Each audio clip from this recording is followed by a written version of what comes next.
An Arvada man hit by a car earlier this week is being called a hero for pushing his fiancée out of harm's way. He's sharing his story as he continues recovering this morning. Well, it's time to pay up. A look at how DIA has cracked down on expired license plates over the past few years.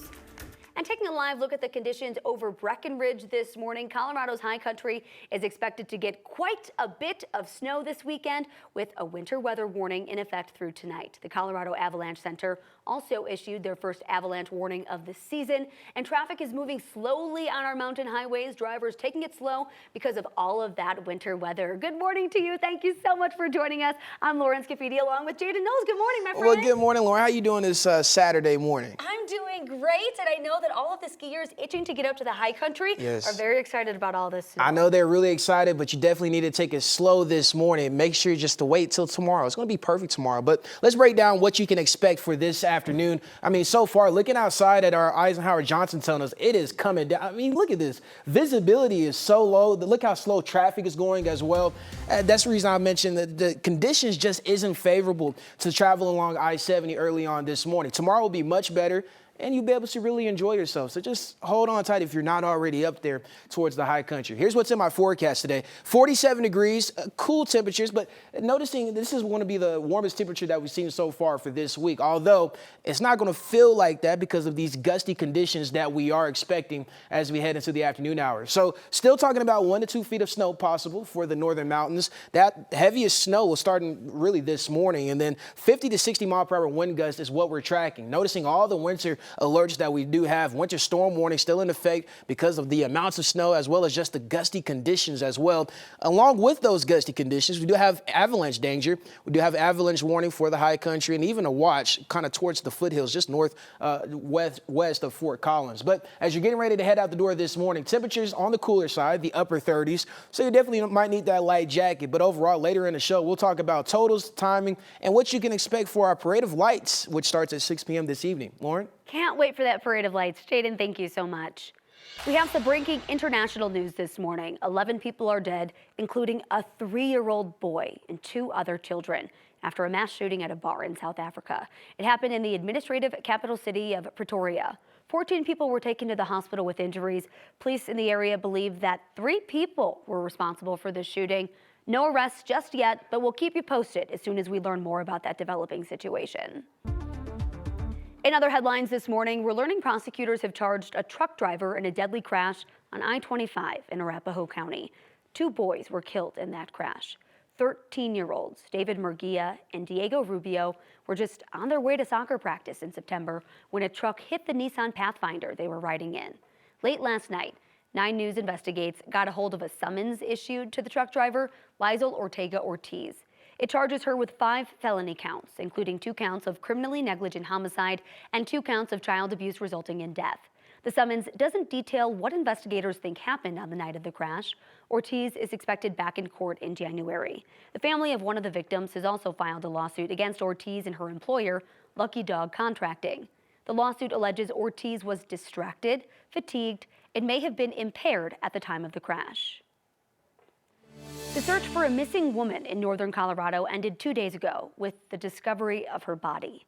And right now, investigators are looking into why Kaylee Russell's car was found upside down in a canal near the town of Timnath. Russell had last been seen on Sunday at the Loveland Johnstown Park and Ride after her dad helped her change a flat.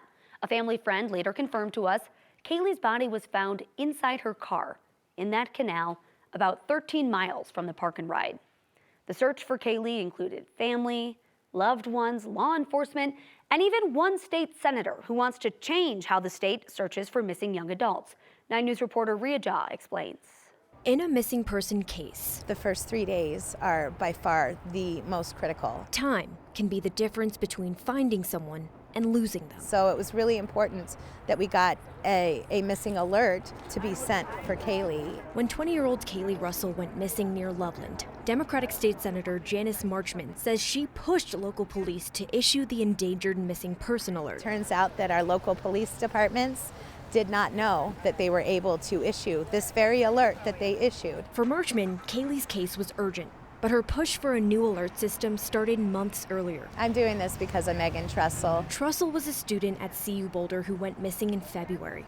Her family said police told them they needed to wait before issuing an alert. When mom and dad reached out after 72 hours that she had already been missing, they said we have to wait 24 hours to issue an alert. They found her dead days later. Right now, the CBI only issues an endangered missing person alert when a person's disappearance poses a credible threat to their safety, based on factors like age, health, weather, or disability. Local law enforcement assesses the risk and then requests that alert. Marchman wants to change that. We're running a bill for 17 to 25-year-old missing young people. And what the bill will do is basically allow one verifiable risk factor, such as been missing for 4 hours, something like that, as well as one reported factor from parents or family. Last phone ping location, miss their routine. The bill proposal would give local agencies a set criteria for requesting an alert. Is make it so somebody else doesn't have to get involved and say to every police department in Colorado, you are allowed to issue an endangered missing persons alert. Making sure no family loses precious time during those critical hours. In these missing cases, I just think it's incredibly important that we get going ASAP. Ria Jha, 9 News. That was Ria Jha reporting. Senator Marchman plans to introduce the bill this upcoming legislative session. An Arvada man is being recognized as a local hero after he pushed his fiancée out of the way of a crash. But Bill Denner broke both of his legs in that process.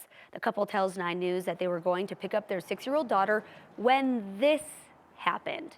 Denner was hit by a driver who accidentally accelerated through a parking space and, crashed right into that liquor store. He's been in and out of surgery at Intermountain Health Lutheran Hospital for the past few days. He says his recovery wouldn't be possible without the help from his family. Them before me, as I always think, them before me. Arvada police says the driver was cited with 2 counts of careless driving that resulted in injuries.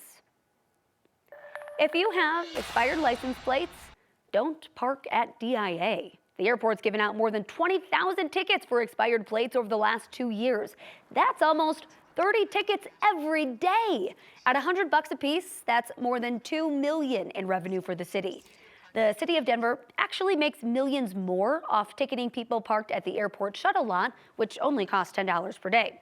Airport leaders say that they write these tickets the old-fashioned way, with real people checking tags instead of AI technology. On Monday, Colorado's Attorney General will be back in court trying to get a lawsuit over trans athletes in high school sports dismissed. The suit was brought by a group of politically conservative school districts like Colorado Springs Districts 49 and 11.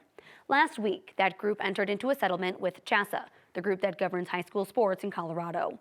CHASA has agreed not to sanction schools or their sports teams if they restrict the participation of transgender students.